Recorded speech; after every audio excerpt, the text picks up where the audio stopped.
Hey everyone, today we're going to talk about psychology and parallax in PowerPoint. So a little bit of perception, a little bit of cognitive psychology, and how that can influence your slide design. So let's look at an example of parallax. You'll notice on this screen that I have a background and I also have several elements.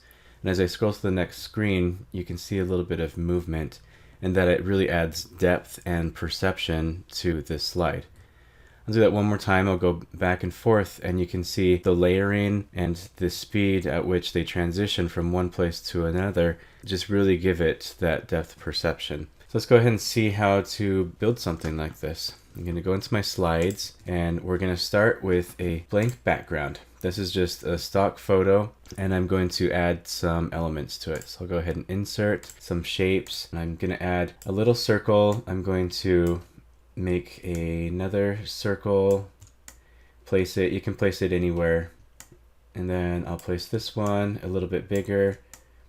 Now I don't know if I accomplished it, but what I was going for in that initial slide was something kind of like a lens flare, and so what I did is I removed the fill from the image and then I'm going to make it white, give it a little bit of weight. I think I'll go with a 30 weight, and then I'll hop up to the shape effects and give it something of a glow effect. Yeah, and perhaps I can bump up the width a bit. Yeah, give it something like a halo lens flare type of effect. I'll put that off to the screen. Now right now there is no distance. You could make an assumption that each of these orbs are the same size, and so that means maybe the smaller one would appear farther in the distance than the big one, but let's change that up. I'm going to drag another one of these balls and it'll be in the front and it'll be down here. Make it just a little bit bigger. So now we have some elements. I'm going to duplicate this slide and now we're going to change everything. I'm going to zoom out a little bit, double click on this. I had this image zoomed in a little bit and cropped. Since this is the background, that's the horizon line, it's not going to change very much. We are going to travel a little bit, so it's going to change a little bit. I'm going to go ahead and move that slightly in this next slide. So I want to create a little bit of depth. In my mind, this little ball, it's way out in the distance. And so I'm noting where it is in the clouds on this initial slide. And then on the second slide, I'm going to find that place. And it's not quite at the horizon line. The horizon line would be something here, but I'm going to put it just off because it is a little bit closer than the horizon. And the rest of these, I'm going to move off even farther. This little ball, I'm going to put him completely off the screen. Yeah, I'm going to have to zoom out to do that. There you go, completely off the screen. And then this orb, this lens flare type thing, I'm going to put that partially off the screen as well. So each of these things are going to travel from their initial state to their new states, but they're going different distances and they're going to go at different speeds, and that's going to give us the effect that we want. The last thing we need to do is go into the transitions and apply the morph effect for the objects.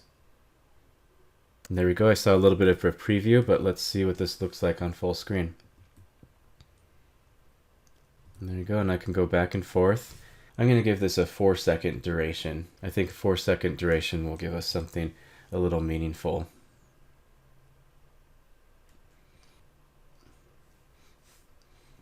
So there you go, that gives me the depth. I can see that although the balls are different sizes, this orb is bigger than the orb over here, but I know from the effect which one is closer and which one is farther based on this movement. Now I want to do something else. I'm going to insert another slide. This is stock photography of a gym, a ball, and then I created a drop shadow just with a circle that I softened the edges a bit. And I'm going to apply the morph effect in a few different ways. I'm going to duplicate this slide and we're going to move the ball and the drop shadow to a different place on the court.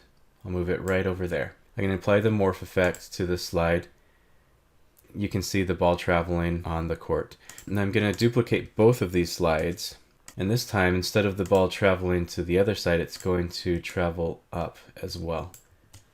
Now let's see what kind of effect that gives us. I'm going to go ahead and put a morph on this slide just so that the ball returns to the initial state. So here we have a ball traveling, and it looks like it's just hovering above the wooden court, back and forth. Now I'm going to return it, and I'm going to jump to that last slide. Now you can see it still travels the same distance to the right, but in addition it's going up. And so it gives the illusion of height as well as distance. Now let's play around with one more thing. I'm going to duplicate one of these slides.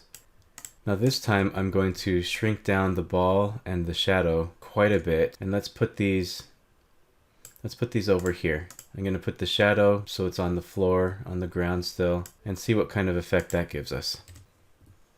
So now it looks like the ball is going away. All you're doing is adjusting sizes and places on the slide, but you can see that effect, and it's a pretty interesting effect. I can make it go up and over. I can make it float above the ground. It's all perception. Everything that you can do just using psychological placement of the objects on the slide. So you can use these techniques on your slides to create perspective and even a narrative and story. So have fun exploring that.